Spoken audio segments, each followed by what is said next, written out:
Bonjour à tous et bienvenue sur la chaîne Avokinette. Aujourd'hui je vous retrouve pour une nouvelle vidéo qui est un point lecture. Ça fait un petit moment que je l'ai pas fait. J'ai aucune explication à vous donner parce que j'ai pas mal de livres à vous présenter. Et on va commencer tout de suite avec un service de presse que j'avais reçu de la maison d'édition Pocket Jeunesse. Il s'agit de The Prom de Sandra Mitchell aux éditions Pocket Jeunesse, je l'ai déjà dit. Dans cette histoire on a Emma qui est une jeune fille qui est lycéenne et qui vit pour l'instant une vie assez cool, sauf si on oublie un petit détail, c'est que pas mal de gens l'ont refoulée parce qu'elle était lesbienne, parce qu'elle aimait les filles. Elle a sa petite copine, elles vivent toutes les deux une belle histoire d'amour jusqu'à ce qu'un pépin vienne dans leur histoire. Emma veut aller au bal de promo avec sa copine, mais des personnes sont complètement contre ça. Sa copine n'a pas encore parlé de sa sexualité à d'autres personnes, ni à ses parents, ni à ses amis, enfin bref, elle en a pas du tout parlé. La seule personne qui est au courant, c'est sa copine, c'est Emma. Et ça s'arrête là, elle l'a pas encore dit ouvertement, etc. Donc aller au bal de promo, pour elle c'est encore une étape un petit peu délicate, surtout que sa mère fait partie du groupe de personnes qui sont contre le fait d'aller au bal de promo entre femmes et femmes ou hommes et hommes, quoi, elle est contre ça. Il va y avoir toute une bataille sur ça parce que le lycée refuse catégoriquement que Emma fasse ça, et un autre groupe de personnalités assez connues va venir défendre Emma et les soutenir toutes les deux pour qu'elles puissent réaliser ce rêve qu'elles veulent aller au bal ensemble. En ce qui concerne mon avis, j'ai un avis assez mitigé. C'est vrai que j'ai peu de romans LGBT dans ma bibliothèque, donc quand je l'ai vu dans les parutions pour le mois en cours de Pocket Jeunesse et qu'on me l'a proposé, j'ai dit oui, je veux le lire, je suis très intéressée, et parce que surtout je n'ai pas beaucoup de romans LGBT et que j'ai peu de diversité dans mes romans et j'aimerais oula, on recommence, j'aimerais en avoir davantage et voilà. C'est pour ça que j'ai fait cette démarche de le lire. L'histoire était globalement bien faite, à quelques détails près qui ont fait que du coup je n'ai pas été très attachée et je n'ai pas surkiffé ma lecture et que c'est une lecture plutôt moyenne pour moi. Parce que je trouve que les actions n'étaient pas assez abouties, ou alors que il y a des passages qui passaient vraiment extrêmement vite, qu'il n'y avait pas forcément d'explication, ou que des personnages changeaient d'avis comme ça du jour au lendemain sans qu'on vienne nous expliquer du pourquoi du comment. Il y avait vraiment des choses qui étaient très vite expédiées. Du coup, pour moi, ne me permettait pas de pouvoir pas approfondir ma lecture, mais de pouvoir prendre le temps de découvrir absolument toutes les facettes de l'histoire et absolument toutes les personnalités des personnages, qui du coup me permettrait d'être complètement bercée dans ce roman-là, et je n'ai pas été bercée du coup. Par contre, je trouve que c'est un roman absolument nécessaire pour nos jeunes lecteurs, c'est un roman absolument nécessaire aujourd'hui, et il y a quand même un gros point positif qui a fait quand même que c'était une lecture cool, c'est qu'il y a une espèce de petite pointe d'humour là qui est là pendant tout le roman et qui nous permet du coup de nous faire sourire et nous faire rigoler, même quand on a des personnages homophobes qui sont contre ça, et du coup ça permet au moins d'avoir ce petit côté, pas bienveillance, mais ouais, ce petit côté fun qui nous fait dire que de toute façon il faut toujours sourire, même face à des gros voilà, lecture mitigée. Si vous avez d'autres romans LGBT à me conseiller. Ensuite, nous avons un roman de la collection Twisted Tales chez Hachette Heroes. Donc là, c'est Tout droit jusqu'au matin et c'est écrit par Liz Braswell. Alors, pour cette histoire-là, donc en fait, c'est pas les Disney tels que vous les connaissez. Donc ici, on va avoir la clique de Peter Pan, Crochet, Wendy, Clochette et tout le patapin là. Ça fait très longtemps que j'avais envie de démarrer cette saga là, c'est même l'une de mes résolutions de l'année, mais j'avais pas d'attente particulière. Je savais que je ne pouvais ne pas apprécier l'histoire, le roman, parce qu'il y a aussi cet attachement qu'on a au Disney, et dès qu'on nous change un truc, on est un petit peu perdu. Après, je savais que j'avais quand même je pouvais avoir quand même quelques facilités à apprécier l'histoire parce que j'ai déjà regardé par exemple la série Once Upon a Time qui reprend les Disney, les grands contes, etc., mais avec des modifications, et c'est ce qu'on a ici. Donc là on a Wendy qui a 16 ans et qui vit avec ses frères et ses parents, qui a une vie très calme, très plate, Enfin du moins c'est ce que les proches disent d'elle. Elle aussi, elle s'ennuie, elle n'a pas cette folie, elle n'a pas ce goût d'aventure qui lui manque. Ses parents, elle veut que Wendy ait un avenir, que Wendy voit les choses très claires et les choses plus réalistes dans sa vie. Bah, Wendy n'est pas de ce fait-là. Ils vont donc vouloir l'envoyer dans... C'est une formation de gouvernante où ils veulent l'envoyer en tant que gouvernante en Irlande. Perso, je dis pas non pour aller en Irlande. Et sa seule échappatoire en fait de ce climat très morose, c'est d'écrire les histoires du pays imaginaire. Wendy va provoquer l'arrivée du bateau de Crochet, où elle va donc signer un pacte avec Crochet pour repartir au pays imaginaire. Parce que pour elle, le pays imaginaire c'est le paradis, parce que pour elle, le pays imaginaire c'est toute sa vie, c'est son rêve, et pour elle tout est beau, tout est rose, et elle va se rendre compte que là-bas rien n'est rose, surtout le pacte qu'elle a signé. Et on va donc commencer l'histoire comme ça, donc ce n'est pas Peter Pan qui emmène Wendy, mais c'est Crochet. Et franchement, j'ai énormément aimé cette histoire. Je pense aussi le fait que j'avais pas d'attente très précise et que je n'avais pas fixé une échelle hyper haute pour ce roman-là a aidé aussi le fait que j'ai vraiment beaucoup aimé. C'était juste magique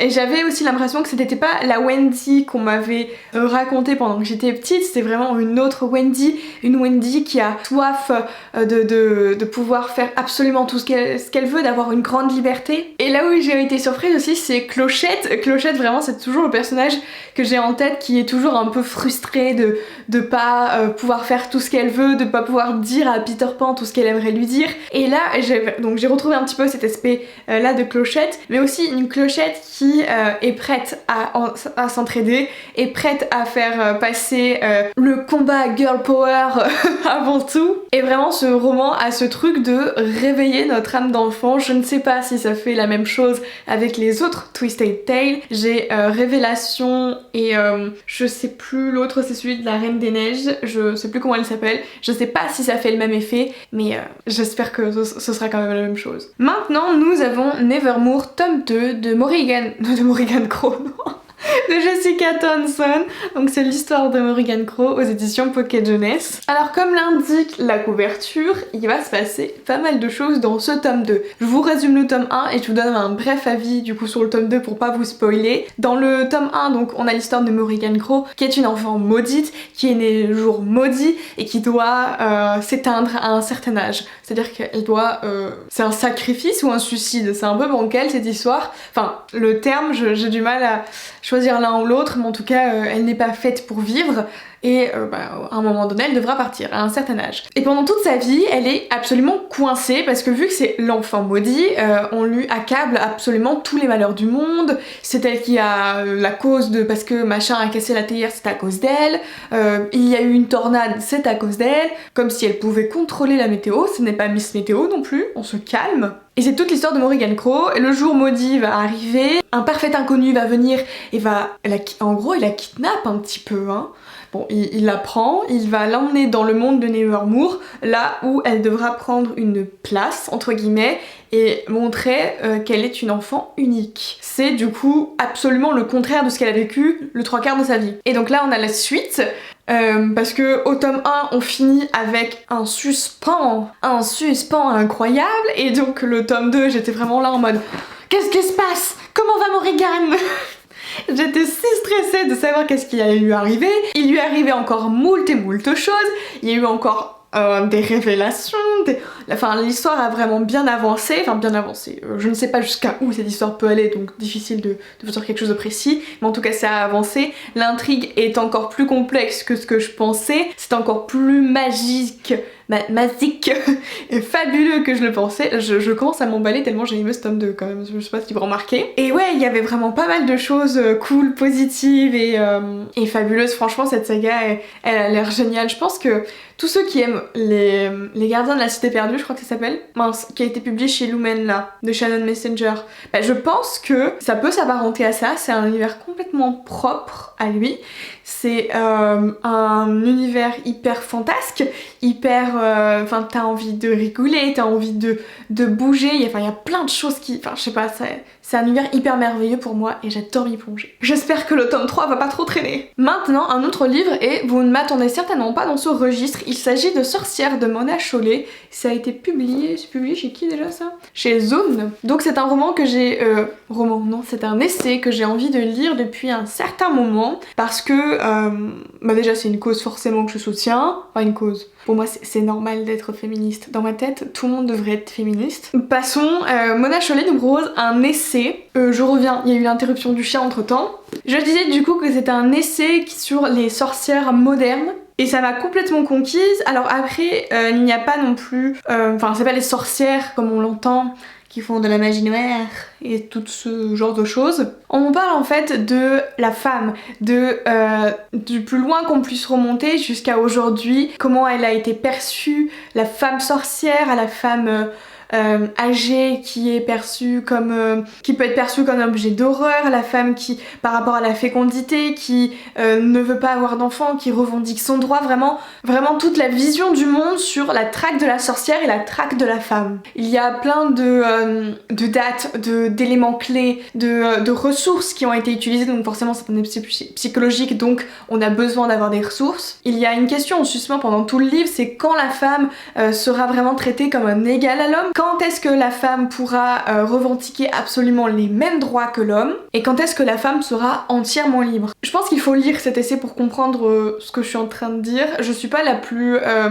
douée pour vous expliquer ce que raconte un essai psychologique. Faut savoir que j'en ai lu que très peu, et que d'ailleurs je crois que c'est le premier que je vous présente sur la chaîne, donc je sais pas tellement comment faire ça, c'est un peu différent quand même des romans, mais ça a été un essai incroyable. Je vais pas dire par contre que j'ai appris des choses, parce que quand on s'intéresse déjà un minimum à ce mouvement là, forcément ce qu'il y avait dans le roman c'était pas très nouveau pour moi, mais ça m'a quand même apporté certains points, certains faits, et je suis contente de l'avoir lu, et je veux en lire d'autres. C'est clair et net. Ensuite, un roman que j'ai vachement attendu avant de vous en parler, tout simplement parce que j'ai mis du temps à le lire. Il s'agit de La Cour des Ténèbres Vampariade de Victor Dixon chez Collection R. Ça fait un moment qu'il est sorti et c'est un roman que j'attendais énormément. J'aime beaucoup les livres sur les vampires, même si j'en ai pas beaucoup lu, et j'aime surtout Victor Dixon, donc pour moi le combo était vraiment bien. On remonte à combien déjà? Voilà, en l'an 1715 quand il y a le Roi Soleil, et le Roi Soleil n'est pas plutôt comme on l'a connu, il est transformé en vampire. Et il est ce qu'on appelle le Roi des Ténèbres et plus le Roi Soleil. Ce Roi des Ténèbres règne sur la France et ses autres petits royaumes. Et chaque an, il me semble, alors ça fait longtemps que je l'ai pas lu, donc je me permets de regarder le résumé. Donc c'est un jour dans l'année est imposé au peuple où c'est le jour de fer. C'est le jour en fait où ils vont faire saigner la population pour nourrir l'aristocratie vampiresque, si je peux dire ça comme ça. Forcément il y a des nouvelles recrues au bout d'un moment qui vont rentrer dans le rang, ils ont des femmes, des hommes à leurs ordres, vraiment c'est toute une cour de vampires qui règne et qui sème la terreur. Jeanne est une jeune fille qui a vécu un traumatisme assez grand, elle n'a plus sa famille, elle a été... je préfère vous le découvrir dans le roman, c'était assez sanglant, et elle va être emmenée à la cour royale pour être formée dans l'équipe des jeunes nobles. Non, c'est pas une équipe, elle va être formée pour faire partie de la noblesse. Et donc la question c'est que vu que Jeanne va faire partie de la cour et va la côtoyer, combien de temps sera-t-elle en vie, parce que à ce jour elle est encore humaine. Alors c'est un roman que j'attendais énormément. Comme je vous ai dit, c'était quelque chose pour moi le combo idéal. J'ai déjà eu une petite déception avec Instincta qui est sorti juste avant celui-ci, que j'avais pas trop aimé, à savoir qu'avec Phobos et avec Cogito j'avais énormément aimé. Après j'ai pas encore lu Animal et mince, il y a un autre livre aussi que j'ai pas encore lu, de Victor Dixon toujours. Et donc j'ai croisé fort les doigts pour pas que ce soit le cas ici. Bon, on est comme sur The Prom sur du mitigé. Je trouve que c'est un bon roman pour commencer la fantasy pour n'importe quel âge. Je trouve qu'il est assez bien, il est pas trop sanglant pour les tout jeunes et il est assez sanglant pour ceux qui veulent un minimum de petits goûts d'aventure entre guillemets. La force du roman pour moi, sans surprise, et comme pour chacun dans ses romans, c'est dans l'intrigue. Toute la dimension de l'intrigue l'intrigue dans n'importe quel roman de Dixon est assez travaillée. Qu'on la saisisse ou qu'on la saisisse pas, elle est quand même assez travaillée et c'est vraiment le gros point positif encore une fois dans ce roman. En revanche, au niveau des personnages, même s'il y a toujours un bon panel de personnages, il y a vraiment de quoi plaire à tout le monde. Dans le personnage principal, Jeanne, j'avais l'impression de retrouver une nouvelle Léonore ou une nouvelle Roxane dans Coquito. J'avais vraiment l'impression d'avoir déjà croisé ce personnage principal là, de l'avoir connu dans d'autres livres et du coup j'étais un peu plus refroidie parce que j'avais l'impression que c'était un personnage que je connaissais déjà, qui avait déjà vécu autre chose et de la retrouver là-dedans, j'étais en mode mais Jeanne, qu'est-ce que tu fais là? Donc j'ai eu ce frein qui m'a vraiment emmenée jusqu'à la fin du roman avec ce personnage là, même si vraiment l'univers est époustouflant, c'est hyper sombre, il y a des trucs hyper glauques à souhait, ça promet quand même une suite, une bonne suite. Mais ce premier tome, Jeanne, j'avais vraiment l'impression d'avoir une Roxane. D'avoir Roxane de Coquito, d'avoir Léonore de Phobos. Vous savez, la fille qui au début vient de nulle part et qui puis, par son intelligence et par ses qualités de rebelle, arrive à renverser la situation à son avantage. Même jusqu'au dernier moment. Et du coup, voilà, j'étais un peu freinée sur ça. Mais ça n'enlève en aucun cas les points que je vous ai dit sur l'intrigue et c'est pour ça que je continuerai à lire la suite, mais je voulais quand même vous souligner ça. Maintenant, un autre service de presse des éditions Pocket Jeunesse, il s'agit de Ma Fureur de Jenny Downham. Vraiment la couverture déjà, on comprend un petit peu le thème. Enfin moi j'avais compris le thème. Lexi semble être une adolescente compliquée, une adolescente rebelle, une adolescente difficile, qui a un fort caractère difficile à dompter. Mais surtout Lexi est face à une personne qui est son beau papa, qui lui est une personne très lisse, un petit peu angélique, qui réussit dans tout, qui est bon, qui est doux, qui vraiment a beaucoup de qualités aux yeux des autres, mais Lexi, pour elle ce n'est pas le cas. C'est absolument tout le contraire et c'est un enfer pour elle de vivre avec lui. Il s'appelle John et il souhaite donc épouser sa mère. Et Lexi va absolument tout faire pour pas que ça arrive. Elle ne veut surtout pas que ce cauchemar dure éternellement. Et surtout, que sa mère soit au courant de ce qui se passe. John est en réalité quelqu'un de colérique, quelqu'un qui ne laisse rien passer, qui ne laisse pas le droit à Lexi de faire une erreur. Il laisse totalement pas faire ça. Elle a l'impression que tout le monde, ou surtout lui, la pousse à se mettre en retrait, à être une simple plante verte que personne ne remarquera vraiment, à qui on posera pas de questions et qui restera dans l'ombre. Lexi est complètement révoltée sur ça. Psychologiquement pour elle, c'est vraiment très dur à vivre et pas supportable sur le long terme. Maintenant, qu'est-ce que j'en pense? Je pense que, parce que j'ai pas envie non plus de trop spoiler, c'est délicat de vous dire mon avis sans trop en dire.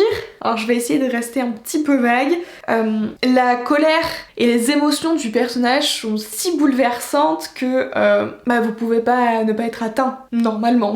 Si vous êtes une personne avec un minimum de cœur, ça va vous toucher. Oh, j'avais plus de place sur ma carte mémoire, cette vidéo est compliquée à filmer. On aborde les thèmes de la soumission, de la possessivité, de cette espèce d'observation de quelqu'un qui vous scrute et vous observe H24, 7 jours sur 7, et qui révolte Lexi et qui moi m'a complètement révoltée également. Lexi, elle veut se battre de toute son âme pour retrouver cette liberté parce qu'on a l'impression qu'elle est en cage et elle a bien raison.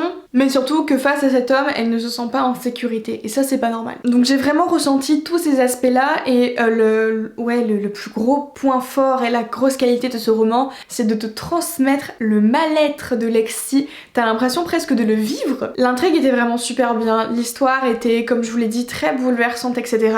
Mais j'ai encore un point négatif à dire.